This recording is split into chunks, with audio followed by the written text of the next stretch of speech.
Hope you're ready for this. Gonna be fun. You will not stand in my way. Frostborn. Hunger. This pleases me. I do not fear you, mortal. Your soul shall be mine. Don't make me laugh. Needs a brew? Oh, I do. Feel a shredding, baby. Let the battle begin.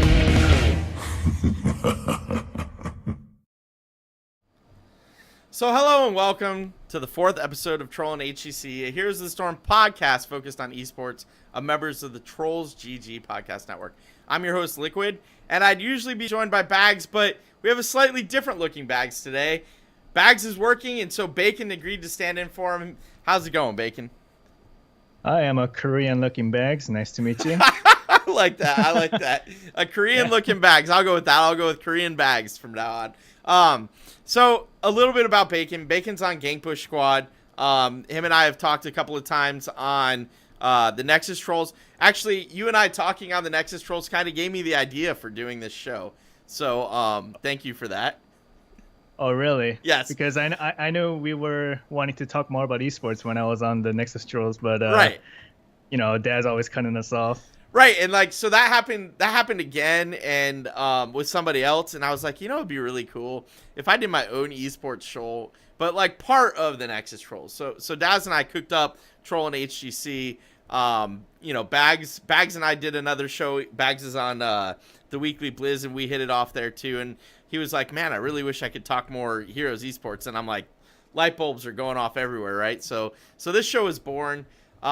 But we wouldn't be anywhere without, let's be honest, our Patreons over at patreon.com/trollsgg. The Nexus Trolls and Trollin HGC share Patreons. You know, we'll always keep the show free, but if you guys want to help support us, you know, do so over at Patreon. We got some things planned for BlizzCon that we're going to try and make happen out of Patreon funds. So definitely look to help us out there if you can. But let's just jump right into news, man.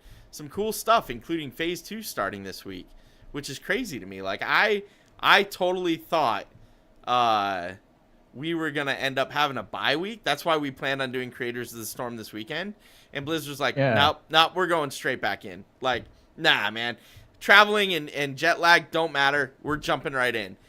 Which means, I don't know if you've done this. Have you done the MasterLeague.net challenge or Roster Apocalypse fantasy rosters yet? Have you done any of those? No, I looked into it, but I was too late to sign up for the fantasy league. Okay. That was for the part 1, but yep. I might do part 2 if the signups are up. Yeah, signups are open right now. So Roster Apocalypse, totally fantasy football style. Pick your roster. You have a set number of trades. You have a set salary cap, if you will, and it's open right now. It locks down Friday. The first roster lock is Friday, so definitely check that out. MasterLeague.net, on the other hand, does a challenge where they let you pick the winners that you think are going to do what in the games. So, like, I think GFE is going to go 3-2 again, or 2-3 against Roll20. I think Roll20 is going to win again. So I picked. Oh, I see it now. Yeah. So check that out. Both of those are fun, right? It's all fun. They both kind of, MasterLeague.net has prizes for the top 10. Roster Apocalypse is fun to do, just to like chill out and do and have fun with. So check those out. Now is it prizes or is it money? What are we talking about? So Let's get some people motivated. Number 1 winner got a Abathur hat. And then numbers 2 through 10 got various sizes of the Funko Pops, right? So like 2 through 4 or 2 through 5 got like full size Funko Pops of different kinds, and then 6 through 10 got mystery minis shipped to them. So like, you know, it's a small prize, but it's still a prize, man. It's still a prize. And I just got to give a shout out to MasterLeague.net because that website is the you can say it. Go ahead. My French shit. It's the shit. Because it has everything. No, it definitely does, right? Like I use them all the time when I'm getting things ready for content here, when I'm looking at, you know, trying to figure out who's playing who and what heroes are doing what, and like I definitely I use them a lot. So yeah, shout outs to MasterLeague.net. They're doing a good service for everybody. Yeah. But have you checked out the Phase 2 rules at all? Yeah, I looked it up whenever they posted it up, and it looks interesting. It looked like they were listening to the community about the player complaints and community complaints when it came to some of the things. I would agree. I like the minor region change. Well, actually, just the region movement change. But I think it's going to be most impactful to the minor region and allowing people like Jay Street to move up to NA if he wants to. He did say today that he's not going to make any change till after BlizzCon, but at least he has that opportunity. And Arcaner's already out looking for an NA or EU team. He's just going to move. He's like, whatever, dude, if team picks me up, let's do it. Now, all these, there are stars in minor regions, but do you think if all these stars go to and try out for the major regions and actually get into it, do you think it's just going to hurt the minor regions in the long run? Now, see, that's a great question. I tend to think, yes, it will end up hurting the minor region, but then I follow back with, is that important? Like, I get that every region needs to have a team, right? So I'm like not trying to poo-poo the minor regions, but if play as a whole goes up, and like, let's face it, the minor region pool is already so small. Exactly. Do we really, like, is it, like, does it matter? Like, I don't wish ill on any minor region, but, But at the same time, Blizzard gives, every single one of the minor regions a team and a spot to actually go to BlizzCon. And if this rule is implemented, it seems like it's just a throwaway, a filler spot. So right. Might as well give another, like, if we're going to do this, might as well make each major region get an extra team slot. Well, that's kind of what they did away with the whole BlizzCon, minor right? region thing. Like, if you look at BlizzCon now, BlizzCon this year will be 3 teams from the major regions and 1 team from the minor regions. Is that really, does that make sense? Does that make sense going through into, HGC 2018? We'll have to see how it works in HGC 2017. The problem right now is nobody's going to leave a minor region to come play in a major region at this point, because the minor region teams still want to qualify for BlizzCon, right? There's a reason J Street isn't looking to move right now and not until after BlizzCon, because chances are good the Red Candidates are going to go and qualify again for BlizzCon, and so why throw that away, right? But immediately after BlizzCon, I could see him looking for a team, like, no questions asked. There could be some snipes, that happen from the top major teams. I mean, if I was team captain in a minor region team and I got an invite to, let's say, Roll20, I would, be thinking hard about that. Right, I would be tempted. Exactly. Well, which can always happen, right? Right. Which is actually another interesting rule they put out. They're doing things a little differently for the transfer window this time around in Phase 2, where there's going to be a couple days of release notifications, a couple days of new player notifications, and then roster lock notifications. So it's going to be handled a little more structured than it was this year, which I think will be interesting and make for some better trades, if you will, right? Yeah. There was that whole incident with Faye. I feel bad. Yeah, no, I definitely feel like Faye got the short end of the stick there. And some of the rules that have been put out in the roster changes are there to protect the players now. And I think Faye has a great write-up about that. And then that's linked in our show notes. So, overall, I think there's some really good rule changes coming out. I think it'll be interesting to see what happens. And I think I'm a little concerned with what they're going to do at BlizzCon, but, we'll see how it works. Just with the group play. The group play was good, right? The group play worked great for mid-season Brawl. It'll be interesting to see how that works in BlizzCon being a single elimination instead of a double elimination. But the group play kind of stays the same, right? Yeah. The first portion, just the BlizzCon tournament. The BlizzCon tournament itself is going to change, right? So I liked the double elimination. It gave teams like Roll20 still gave them a chance. It enabled us to get an all EU end, right? But But this is good because this means that Blizzard is listening and paying attention And every time there's a Reddit hate thread about what Blizzard is doing with the HGC, there's a staff member actually reading that. Right. No, absolutely. And I think it shows through all the changes that they're making right now. And like we said, Phase 2 is starting Friday, which crazy, but they're starting on the same patch that they played at Midseason Brawl, which kind of makes sense when you consider that, the top teams were all... Yeah, I mean, it makes sense to me. The top teams were all traveling, so they didn't have any time to work on, the new patch. They've been scrimming nonstop on the Midseason Brawl patch. Like, it makes sense that they would keep them on that and maybe look at bringing it up in either a week or 2 weeks from now. Which means that's when you might see Malthiel's nerf come in at the same time, right? So Malthiel gets nerfed on Tuesday, and then... It would be in Malthiel's unnerfed state, right? Because he's maybe. Definitely going to nerf soon. Because they just came back. So let's say they nerf Malthiel on Tuesday. They could potentially say we're staying on Midseason Brawl patch until 2 weeks from Friday, right? Which would be then the nerf patch that they release on Tuesday. They have done weirder things, so it would not surprise me to see something like that happen. Okay. So, let's see. Blizzard and Twitch signed a 2-year deal. It seemed like people were making a big deal about this.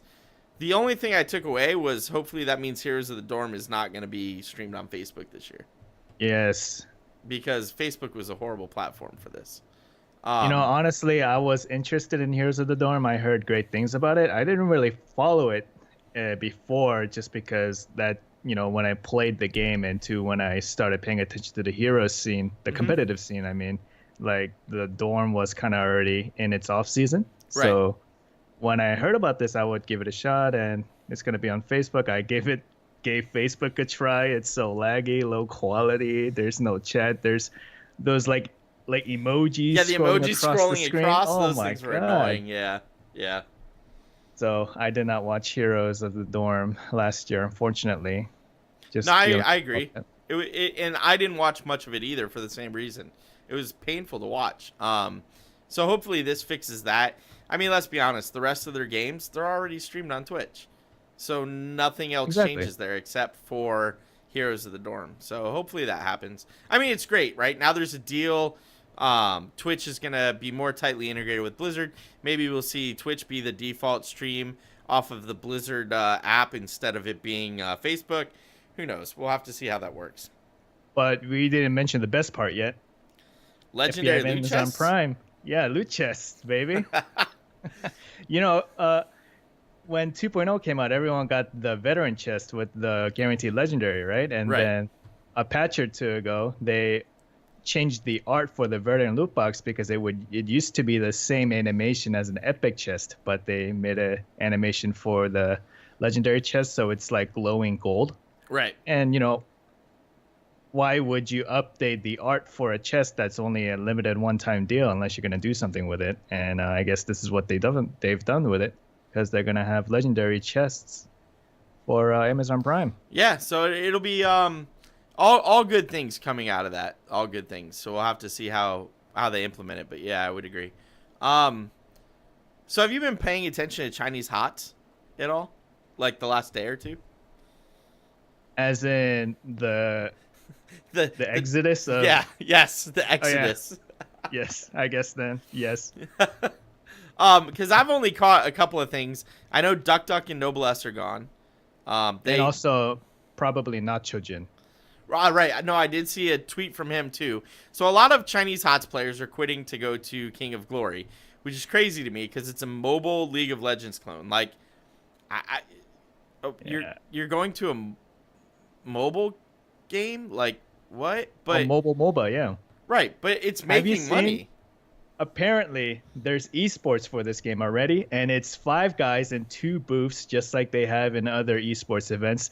But instead of computers, they just have their phones out playing. Seriously? Yeah, that's how they do the eSports. Wow. No, I have not. I have not looked at it that closely. Wow. So imagine the entire computer setup, except for the computer, it's just the smartphone. So now the question is, do they put restrictions around the phone that you have to use? Or are they providing the phone? Right? Like, I'm sure they're sponsored somewhat, right? Like, Yeah. Wow. Okay. But so a little bit of history about King of Glory. King of Glory is created by a company called Tencent Holdings Limited, and Tencent acquired Riot a few years ago. So they actually own Riot and League of Legends. So they pretty much used that right to copy League of Legends, like almost copying like direct one-to-one heroes from League of Legends to this game. And now they have like more than 80 million active daily players, $400 million of revenue a month, and apparently 200 million player registrations in China.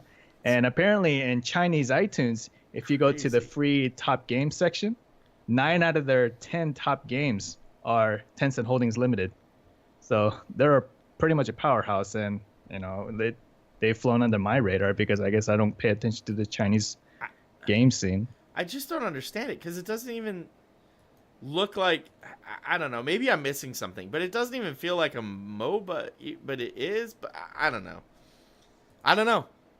But this yeah. is like double or triple like League of Legends right numbers when it was high, and like this is the first time I've heard of this game until this week. It's huge, and it's huge in China. It's just not huge outside of China. So it's I wow. It's like so weird how they're so isolated, but they still have hundreds of millions of dollars, flowing around in that scene. Right. And apparently, if you want to make about 10 times more prize pool money, then you just go to that game, because in Heroes, I guess, compared to that game, there's no money in China. Yeah, it's bizarre, but I guess, right? And ultimately, that's what teams are gonna pick. Where can they make money? Not, where can we keep people happy? So, I get it. It's crazy to me that it's a mobile game and that's where people are going. So yeah, it's understandable. It's not like comparing thousands to other thousands. They're comparing thousands to potentially millions of dollars that they could be making. Right, which is why it makes sense to leave, but just like it baffles my mind, right? Like, okay, I get it, but wow. At the same time, I'm just like mind blown, right? Like, it's a mobile game that is like huge in comparison, and maybe part of that is because it's mobile, right? So it's more accessible to people in a way, I guess. Yeah, I don't know. Apparently, PC gaming's dying down in China, and it's more about the mobile market. That explains that. So yeah, imagine if like Clash of Kings over here or Angry Birds was 10 times as big, and then it had an eSports scene around it. Like, what the hell? Right? I just can't, like, it's hard to fathom that, but apparently that's what's happening over in China. So wow. Good for them, I guess. Yeah, look, the players should go where the money is. I respect that. You got to get paid, man. Where does the Chinese scene go from here, though? Because eStar was like, what, second place in the HGC? Yeah, and it was really only because of like tiebreakers, basically, that they ended up there. So I don't know.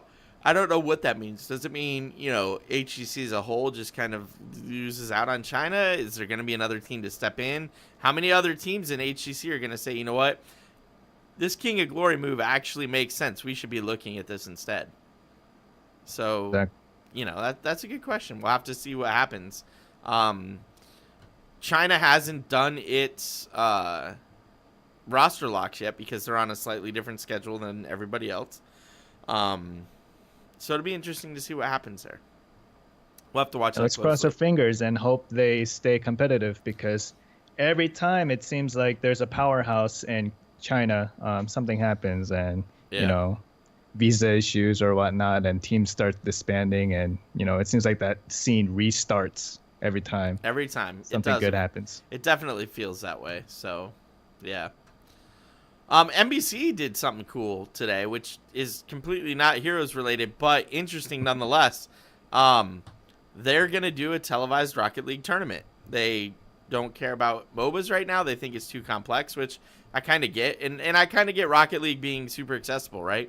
It's soccer with cars. Like, who would struggle to understand that, right? You get the ball in the goal with a car. Like, I get it. You put the ball in the goal. Right? But the nice thing about that, right? Is it like it's more esports on mainstream media? Like that's what I like about that news, right? Like to me, that's important. So, yeah, I think that. But it's also something that that people can non-gamers can approach and kind of immediately pick up on. Right. That's what's cool about it. Yeah, no, and I think that's why it works out well. So, No, all right, if man. you see some of the comments, is like, you mean a game that doesn't require a knowledge base of 40 heroes and 13 map pool is too complex for a Right. regular nobody to watch? Right?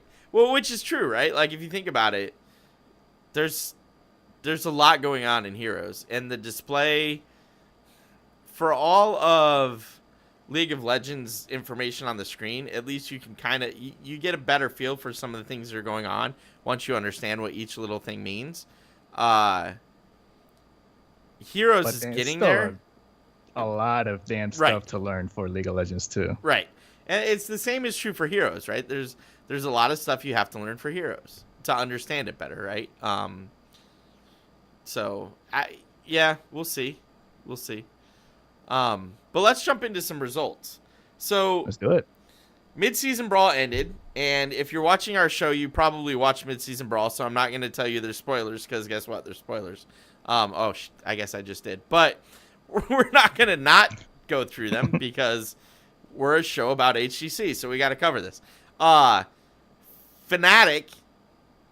won in spectacular fashion. They did. Spoilers. Little spoiler. They beat Dignitas in the final, and then Dignitas beat Korea, and then we had Fnatic Dignitas in the grand final. And I was a little worried actually, because I was out. I don't remember. I had to do something, and I got home and I'm like, crap, I missed the first game. And then I remembered that no, I didn't actually miss the first game. Just Fnatic got its extra 1 point lead because they had won the finals and they were facing Dignitas again.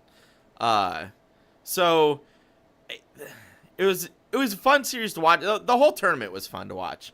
But like the minute they won, like before they'd even finished, Schwimpy was jumping around, Breeze is screaming his head off, and I'm like, guys, like I'm yelling at my TV. I'm like, yeah, I know you guys got this, and I know like you can see Schwimpy right click the core and then start dancing. And I'm like, that's cool.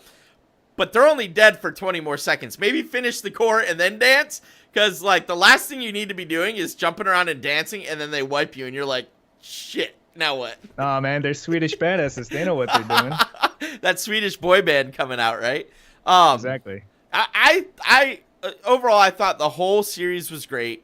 It was some of the things that happened were crazy, right? There's a couple things that got called out in our show notes, like Roll20 taking a map off MVP Black again. Beating Tempo Storm pretty convincingly, and Korea like seriously struggling. Sad, man. Sad day, man. It was bizarre because I had Korea picked to win, and then I saw him on the first day of groups, and I'm like, this is not the Korea that I watched through the entire like leading up to this point of phase 1. Yeah, I was watching a little bit of Town Hall Heroes, and Bakery was talking about the Koreans and his confidence against them. And basically, to sum it up, is that for every major international tournament before this one, that the Koreans figured something out beforehand, like that the meta was already solved to that point, and they would bring in some kind of mechanical trick that they could abuse in their matches against the non-Korean regions. Right. And that the Koreans this time around, the meta was the same. Everyone knew the meta. Everyone played the meta, but they also mechanically were the same. That Bakery was confident that there were no mechanical tricks that they could pull to get a one-up in the competition. So that the cocky Koreans, there's no other way to say it. They're cocky. They were lazy. They didn't prepare. Right. And the Europeans did. And the results speak for themselves. It definitely showed, right? Both EU and NA looked like they had prepared. NA to a lesser extent. NA didn't look like they prepared less. NA just looked like they were still improving. They weren't quite up to EU level, right? Close, but not quite there. Where Korea looked like they went in like, hey, we're going to win this the way we always win it, only it didn't work this time around. So that makes sense. Bakery saying Yeah, that, actually. but they were saying like, yeah, we didn't really practice with Nanoov, but I guess we'll give him a shot this tournament. You can't say stuff like that when you're going into an international. No, you can't. Well, And- like, go ahead. No, you finish your thought. I was just gonna say they rolled into it like, yeah, we got this. We'll keep doing what we do, and it's like, yeah, no. And then game one, roll 20, and Right. MVP Black. 22-0. Oh, snap, we gonna try? Like, oh Jesus! Wait, you mean they're not gonna roll over for us? Wait, what's Medivh Diablo doing? Right? Like, really? Kicking I our saw that asses, draft and I'm like, wait a minute. MVP Black just gave roll 20 like roll 20's comp. Did that just happen? And then I proceeded to watch probably the greatest 15 minutes of my life where roll 20 just absolutely dumpstered MVP Black. And I was like, this is the best. Like, oh my God, I didn't see this coming. So yeah, no, I definitely thought that was interesting. So going into this competition, I'm an MVP Black fanboy. I'm gonna say it right now, that's my bias. But I've also been following Roll 20 ever since they started in the HGC, and I've always saw them as a team that had potential for growth. And it seems like every time Roll 20 shows up in a major competition, that they've actually taken the next step forward to become a better team. Yeah. And completely denying MVP Black in that Tomb of the Spider Queen game, perfect game. I don't think they died once. Nope, Right? 22-0. So, as much as I was disappointed in MVP Black's performance this competition, I'm also hopeful that Roll 20 can step it up in the next few months and maybe do something better than a 6th, 7th place finish. Yeah. So for me, it was L5. Like, L5 has been my Korean team to follow. So I have 3 teams I like. That's not true. I really have 4 teams because NA is NA. But L5, Fnatic, and that's not like just because Fnatic won. Like, I've been a fan of Breeze for a long time. I'm gonna struggle this phase because I think BKB is a lot of fun to watch. So Team Good Guys may cause me some issues with Fnatic, but and then in NA I like Roll 20 and GFE.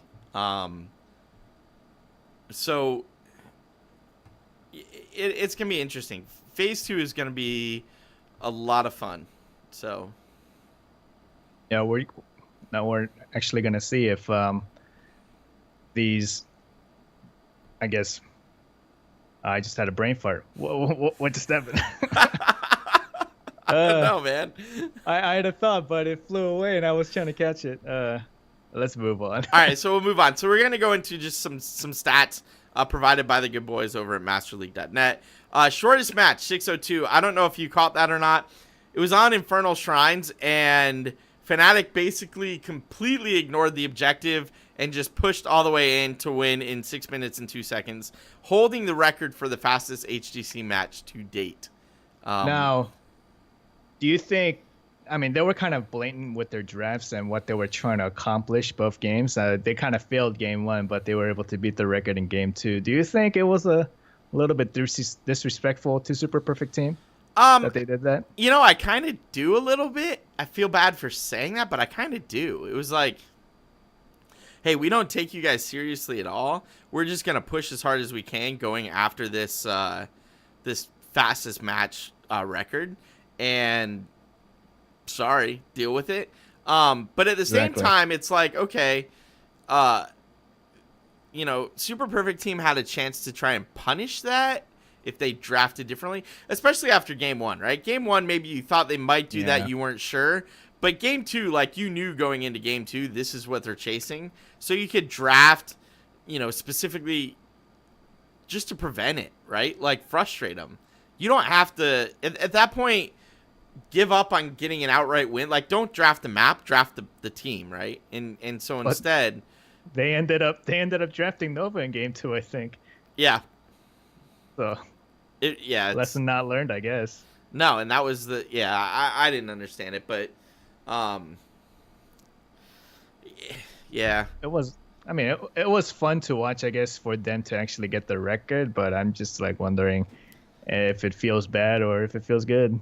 I mean, it was, yeah, probably a little of both, right? Like, okay, cool. Yeah. You got the record against the weakest team, like GG, but you know, I don't know. But it seemed like that, you know, Super Perfect Team was kind of taking it in jest and having fun. Maybe that's why they maybe picked that's up why Nova. they picked Nova, right? They were like, whatever, Yeah. we know you guys are gonna stop us. We're just gonna have fun with it. I would have wanted to play the party pooper, to be honest. Like I would have, right? I would have wanted to be like, you know what? That's fine. You try that. I'm gonna go double mule Tassadar. Bring it. I'm just gonna shield every structure. I'm gonna throw mules on everything, and I'm gonna put 2 really beefy like frontliners to just keep you away from my structures, right? Like, Oh God. just be pick Probius too. right. Yeah, just to annoy them and be like, yeah, come on. You want to step in my house? Let's do this, right? Like, I don't know. It is what it is. That's what they went with. On the flip side, the longest match was 31 minutes and 40 seconds on BOE with Roll20 versus MVP Black. That was a long match, man. That was a long. I wasn't able to catch it, but was it close? I mean, it yes. That was the one map that Roll20 took off MVP Black in the losers bracket. So it's close-ish, right? Like as close as it could be. Sort of. It was 24 kills to 13 kills. But the levels were like level 24 versus level 23, so it was close-ish. Oh God. Right? Like, Yeah. it was just a long match. It was painful towards the end. But I mean, that's kind of what happens, right? Yeah, sometimes like, you know, Battlefield Eternity, Dragon Knight, sometimes they just go for a long time. Sometimes it's unavoidable. Yeah, but like BOE against MVP Black usually doesn't go that long, so it's like crazy. Well, they also don't look this bad. Well, yeah, that's a good point. Yeah. But the cool stat that you have posted down here is that the picked heroes, 55 Yes. out of the whole 67. Yep. That is awesome. Yeah, only 12 heroes didn't get picked. 12, 13 depends on your point of view, right? Cho'Gall's 1 hero, but you can count him as 2 or count him as 1. But yeah, 55 out of 67. Huge thing. And the other cool stat I liked, first pick win rate was only 56%.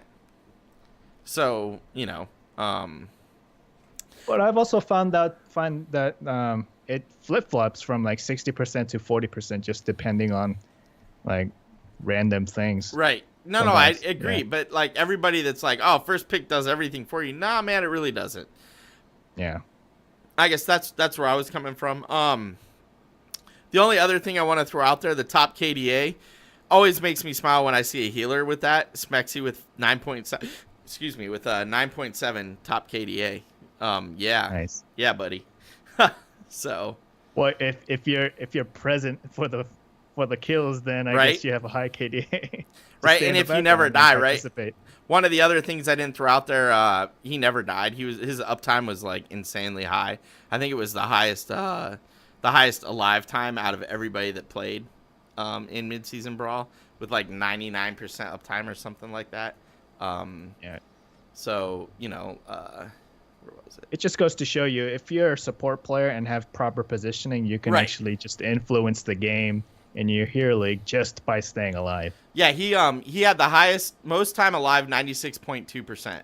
So like, just think about that for a minute. Every game he played, 96.2% alive. Like that's Damn. yeah, that's positioning right there. So Yeah. So I hear you have some criticisms though. I have one criticism. All right.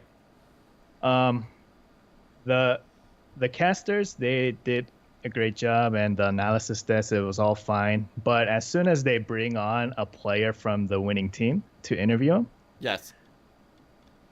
it's all softball questions, and it's Yeah. the same goddamn 3 questions every time. We can go through this role play. It'd be like, first of all, congratulations, and in game number 2, when you were about to destroy their core, what was going through your mind? It's like, of Right. course, like, what kind of vanilla stock ass questions Right. are you guys asking? We can win. That's what's going through my mind. You know, it was so funny too, because like during the analysis, They would, like, during draft analysis, they would be like, we should ask them when we get them up here if they win this game, like, why did you pick this? And then they never did it. It's like, what? Like, you said we should ask you this question when you get up here at the end of, you know, this game if you win. And then you don't even ask them, like, what? Why? How? Like, what? But, yeah. Yeah, I would agree.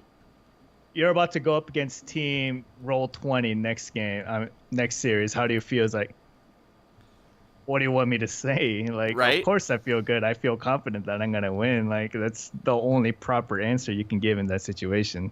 Right. But I mean, it's just a little nitpick, things, I guess, right? for otherwise a great commentary team. Yeah, I mean, other than that, I think this has been the best one to date, in my opinion. So, yeah, But yeah, that's a fair criticism.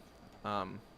All right, so let's jump into previews. So, in the show notes, which will be linked on all of our normal places, I'm not going to go through all the games, but we have a list of all the games because starting Friday at 5 a.m. Eastern, Korea kicks off, then EU, then NA, just like normal. You got your 5, 7, 12, 2, 5, and 7 games all through the day. So basically, you know, 12 hours of Heroes of the Storm, if you can make it through all of that.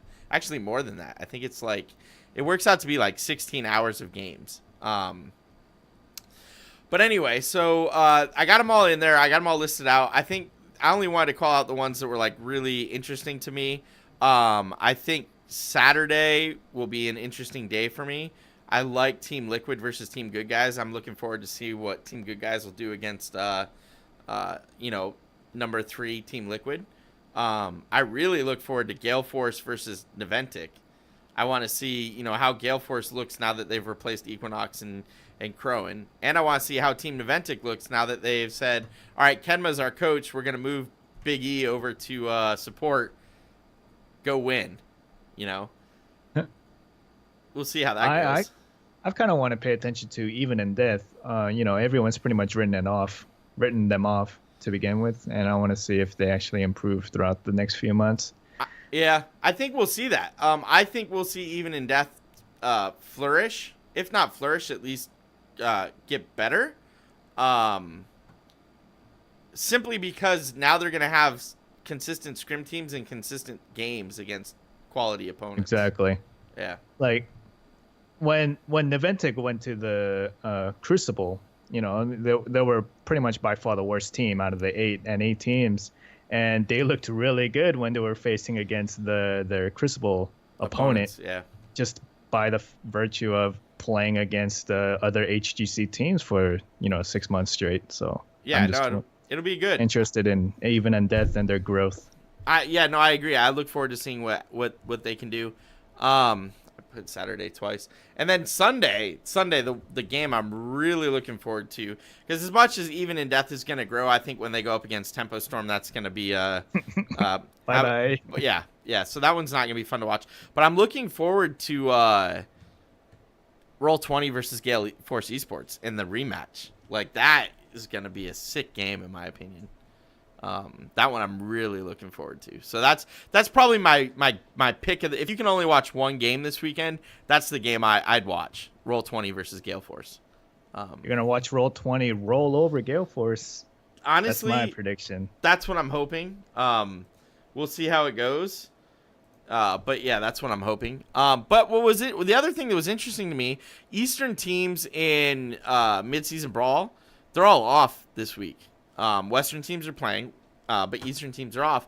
And according to MilkFat, something special is going to happen for the Eastern teams to make their local player bases happy. Nothing more than that, but it will be interesting to see what that is and how that works out. Maybe like special show matches or something weird. Yeah, I don't know, man. I have no idea. I have no idea. So we'll have to see how that goes. That's such a vague tweet, like, what right? But at least we got something, because I was like, man, it feels really weird that Eastern teams aren't playing, but Western teams are. Like, what's going on with that? So at least we got some kind of, we have something planned. But yeah, it was super vague, but something. So, all right, something. You ready to jump into amateur stuff? Amateur scene. No, I'm not, but you, I'm sure you are. All right, so let's jump into the amateur scene. So amateur scene, we got a lot going on. EU Open Division actually just finished yesterday for week 1, or Cup 1 rather. Bushido eSports won that tournament with 120 points over Who Am I at 90. Bushido eSports signed an EU Open Division team last week, I think it was. They just said, yeah, this team, Gerdem Herd, Lucifron, Ziku, Vortex, they used to be on roster. Renson was in the Open Division on wellplayed.me. And, you know, Bushido said, hey, you guys are going to make a team. Let's do this. And they actually went and they won. So that was pretty cool. I actually thought it was really impressive showing. They did a really good job the whole way through. NA Open Division signups are open now, and those games start Monday. That's going to be Cup 1. Heroes Lounge, which is basically the amateur scene in EU, like Chair League is here. The signups for Season 4 are open right now. They're about to get started with that. Heroes Hype, Tempo Storm Season 2. So Heroes Hype has done a number of regular seasons without a sponsor. And then I want to say 4 or 5 months ago, they said, you know what, we're going to do something with Tempo Storm. And they did Heroes Hype Tempo Storm Season 1. And that was a huge success. Well, Season 2 started tonight. In fact, they are going right now, being cast over on the Heroes Hype channel. That's a great series. Check that out. Chair League, Season 5 starts July 13th, so signups are open for that. And what's really interesting is Bloodlust qualifiers. So Buttered Toast is made up of guys like Crowan, Cure. No, not Cure. Why am I going blank? Man, I had it all in my head and now I just lost it all. But a lot of BBJ? a lot of old ex-pros though, right? That got like removed from teams.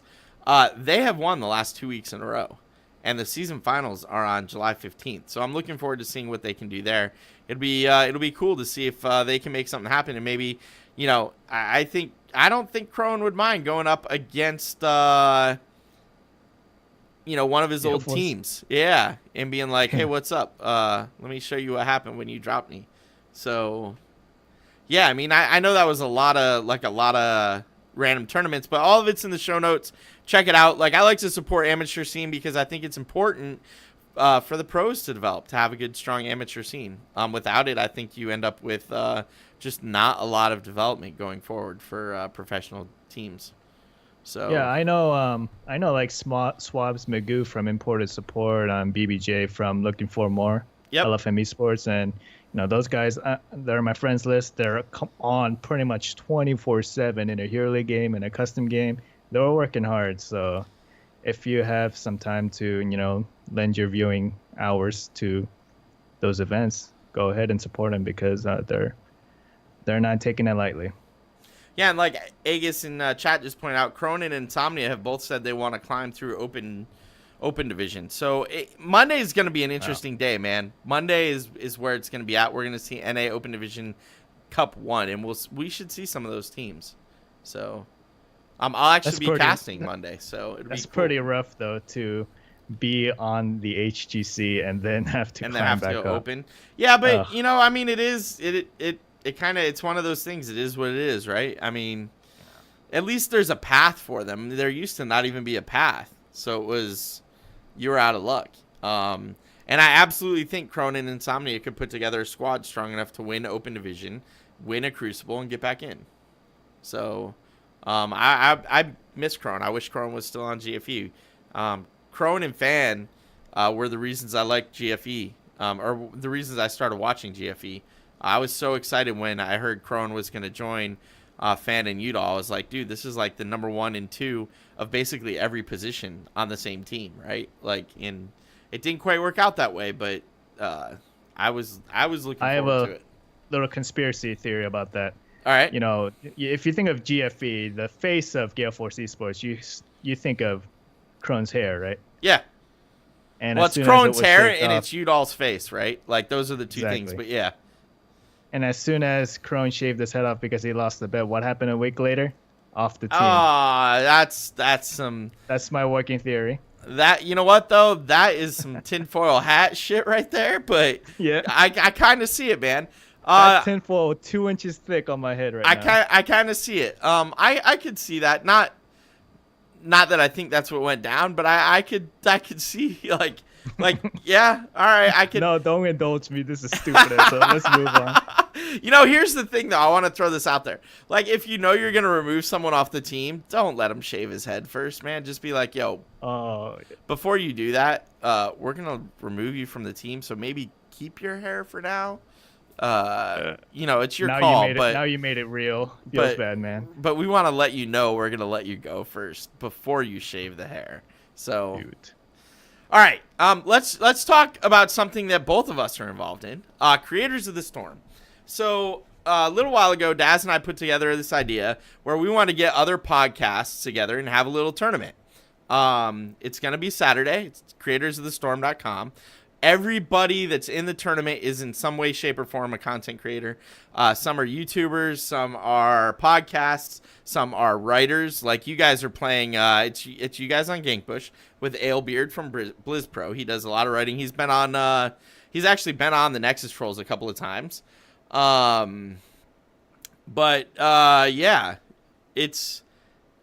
it's going to be a fun event, and it starts Saturday at 4 p.m. Now, when we originally scheduled this, we thought that there was going to be a bye week this weekend. Yeah. And obviously there isn't, which is kind of a bummer. I kind of feel bad for Daz because he, scheduled this day just because of the bye week. Yep. That's why we picked this one, and it didn't work out, but that's all right. Specifically just to avoid this situation. Yep. But here's the thing, right? We're going to play, it's 4 teams. We're going to play a best of 3. The Nexus Trolls are going to face you guys in Gankbush in the first round. Excuse me. And then second round at 5:30. You're already crying about your loss, huh? No, man, I'm crying about how much pain we're going to put down on you guys. Oh, my God. So 5:30, we got a kind of a cobbled together team from a couple different shows, Lords of the Storm Realm Maintenance and Lords of the Exodar. And they're going to be playing Heroes Power Hour. Winners are going to play in a best of 3 at the end of the night. Losers will play at a best of 3 right after that last game. And we're going to do some cool stuff. Like, we're going to have Horde versus Alliance. We're going to have reverse draft. We're going to have double speed. And it's all going to be cast by Haloran, who is currently casting Heroes Hype right this minute. But there's gonna be some cool stuff in there, man. I set up the wheel spinner thingy for him already last night, where he just clicks a button and it's gonna spin a little wheel and tell us what we're gonna be doing on that map that day. So some really cool stuff, and we got promo codes from Blizzard to give out on stream to people watching it. So nice. I think it'll be a good time. Are you looking forward to it, or are you afraid we're gonna spank you guys too hard? Look, as soon as I heard about this, I started thinking about draft strategies and how who on the Gankbush is good at what role. And as soon as I found out it's like a themed tournament, yep. I'm just like, oh, why did I waste all this time? No, because you were tryharding it, man. You were tryharding it instead of just funning it. Yeah. No, I get it, right? I totally get it. But it should be a good time. So check that out. creatorsofthestorm.com, Saturday at 4 p.m. I know HGC will be going, but check us out too. It'll be worth your time. Plus codes. Yes. Plus codes. Free stuff. So you have a couple of things you wanted to talk about, and I actually agree with all of these things. So let's start with, does the professional meta trickle down for you in ranked play at all? What do you think? Let's hear your thoughts from ye old Grandmaster who hit number 43 this week. Okay, so at my level of play in Grandmaster currently, I hit a lot of HGC players as well, and like streamers like LiQuiuD and whatnot and Munefair, and they're pretty much picking whatever the HGC mid-season Brawl meta is, and those heroes, you copy and paste them over to my current ladder, and that's what's going on. And that's what you're saying? Yeah. Down at the lower levels, it doesn't quite trickle that far. So like, if you look at in the bronze, silver, gold, so I've been looking at hot slugs a lot to kind of see if we see spikes like that after I saw your question. And if you look at bronze, silver, gold, like even platinum, you don't see that. You see people tend to stick with the map picks that they think are strong, regardless of what you see on HGC. They lag like 3 months behind about, right? And at that point, it doesn't matter anyway, because the meta has been patched out of like being useful. And like I at my level, there's a few players like that. There's Glogan, who's like a specialist.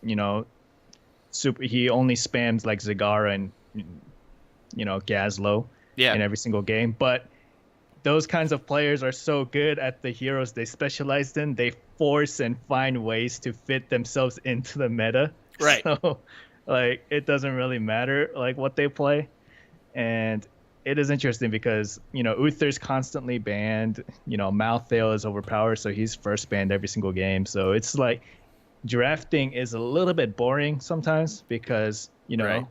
you're gonna ban Genji, you're gonna ban Uther, first pick a Nubarek, Right. and then Right. it's very It's the copy same and paste stuff like. every time. Yeah, I could see Yeah. that. But I mean, it's a lot more chaotic and unpredictable in the lower levels.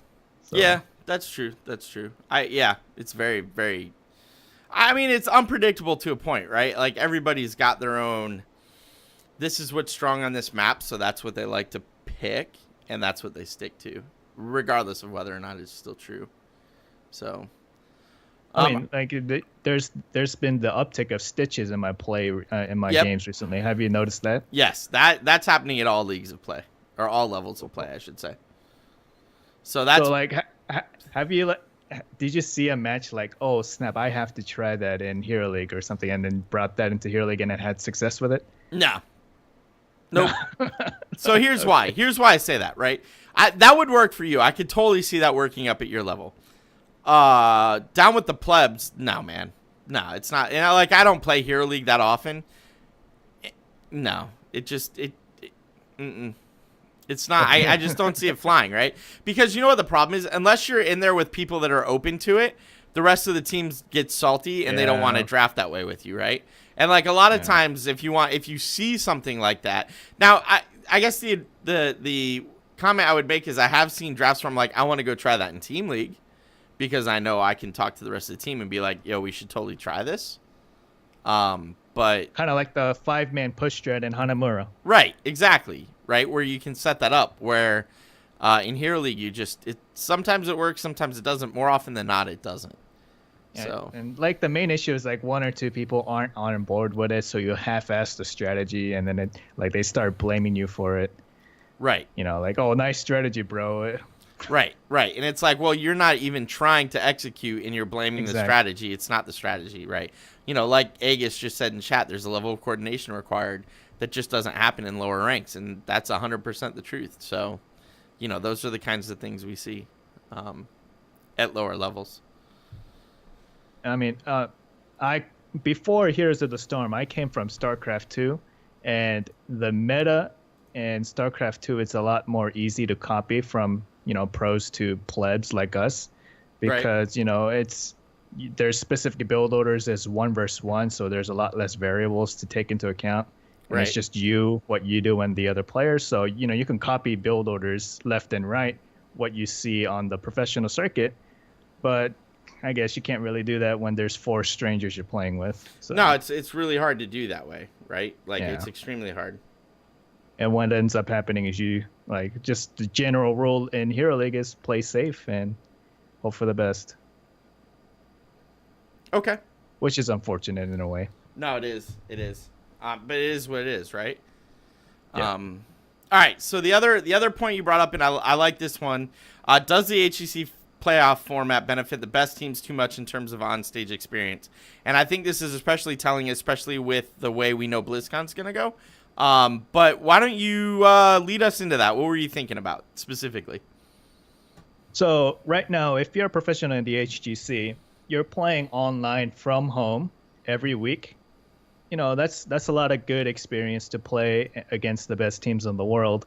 But that's only half of the story when you're a professional player, because the other half is going to events, going on stage, going to interviews, recording videos for the Blizz Heroes YouTube channel and their promotional things. So that latter half of the experience of being a professional heroes is only available to the top 2 teams. So Right. like only Roll20 and Temple Storm are getting that experience, and they talk about a lot of new teams that go on stage in international tournaments saying, oh, they're a new team on the stage, so they're going to have stage fright or, stage Right. nerves to get over. And it seems like, I mean, I've never been on stage for a game, but it seems like it's an actual thing that teams have to overcome over a period of years, it seems like, going to multiple events. And in this format, if the best teams are the ones consistently going to the stage and they're Right. getting that experience and they're getting more clutch because they're able to, take that pressure, where does that leave the other teams in terms of the growth? No, and that's a good point, right? I actually hadn't thought of it that way. That's actually a really, really good point about the truth in gaming, right? If only the best teams are making it to the stage, how are teams that are struggling to get better, like let's say, just for example, let's say Superstars does extremely well, right? And they make it to the Western Clash. This will be a first international event for a lot of players. Yeah. How are they going to do, right? So I get what you're saying, and there's really, I still think the HGC format is better than what we had last year with the random events that were happening. Honestly, even though you got a little bit more stage time, depending on, like the top 6 teams got stage time last year, I feel like the overall quality of the game has improved with the HGC format in general. That is true. Yeah. North America as a whole looks so much better than it did 6 months ago because of the HGC. And look at Europe right now. They're on fire. Right.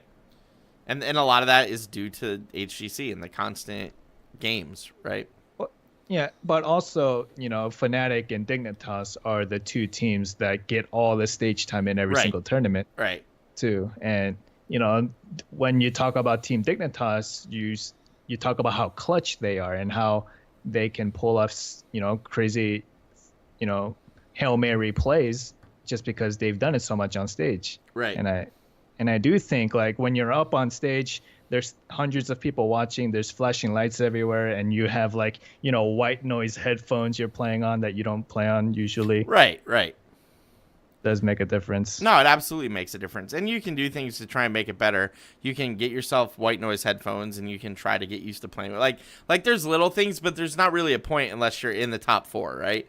I'm not trying to bag on the bottom 4, but it's really hard to break into a LAN contest if you're in the bottom 4. So, but if you're in the top 4, maybe you should be thinking about doing those things, getting yourself a pair of white noise headphones. They don't have to be the best ones, but you can still get a pair and get used to it, right? There's things you can do.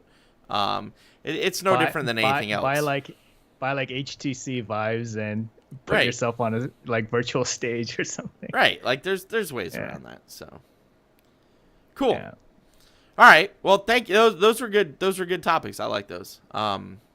I think I know this is probably a little bit shorter than normal, but part of that is it was just mid-season Brawl, and I didn't want to bore everybody with a ton of stats. But next week we'll go a little bit longer, just because we'll have 3 days of group play to discuss, which is a lot more games. So I'm going to go ahead and thank everybody for listening to Trollin HGC, a weekly podcast about Heroes of the Storm eSports, member of the Trolls.gg podcast network. We stream live on our Twitch channel, twitch.tv/TrollsGG, every week on Wednesdays following the Nexus Trolls at 9:30 p.m. Eastern, 6:30 p.m. Pacific. Your best bet to find me is on Twitter at LiQuidGG. That's LiQiuDGG. I tweet about everything I'm doing, and that's just one place you follow me. You get all that news. Bacon, where can people find you? Yeah, I'm on Twitter at Bacon Hots. That's one word, Bacon and Hots. And I'm on the Gang Push Squad, so you can go to the www.gangpushsquad.com. And just to, I guess, explain the podcast a bit for the people who aren't familiar, it's basically a explicit podcast with a bunch of hosts from a wide range of skill levels, from a bronze type, quote unquote, player to a grandmaster. And we discuss hero strategies and news from all those different points of views. And there are a lot of dick jokes and toilet humor mixed in with that. So it's a good time. And tomorrow we're going to be having you as a special guest. Yep. I'm looking forward to that. To talk about the HGC, I guess, with our own little twist to it, and the current meta and how that applies at the different play levels. And after we record that, it'll probably be out Friday or Saturday. So look forward to that. Yeah, I'm looking forward to be on it. I probably should have asked you at the top of the show to tell us about Gank Bush Squad, so my apologies. Oh, that's good. But at least you got it in there, so that's a plus. And yeah, I'm Gotta looking forward to being on the show with you guys tomorrow night. So that'll be fun. All right, so thank you to all our Patreon supporters. If you like the show and you're looking a way to support us, you can do so at patreon.com/TrollsGG. You can subscribe to our show on iTunes, Google Play, Stitcher, or wherever you happen to find your podcasts online. You can also visit our website, www.trollsgg, to watch this and past shows along with past video streams, which can also be found on our YouTube channel. And here's the storm. If you want to hang out with us, just do /join /TrollsGG. All the guys over at the Trolls, both Nexus Trolls and Trollin HGC, hang out there when they are in game. Finally, for announcements about this show, and here's the Storm eSports news, follow us on Twitter at Trollin HGC. If you need to get in touch with us, your best bet is to message us on Twitter. But if you like to use email, go ahead and email us at trollin@trolls.gg. Thank you, Bacon, for guesting tonight. Hopefully we'll see you back next week. I got 2 more weeks of Bahgz working. And thank you, everybody, for watching. Have a wonderful evening. Thank you. Good.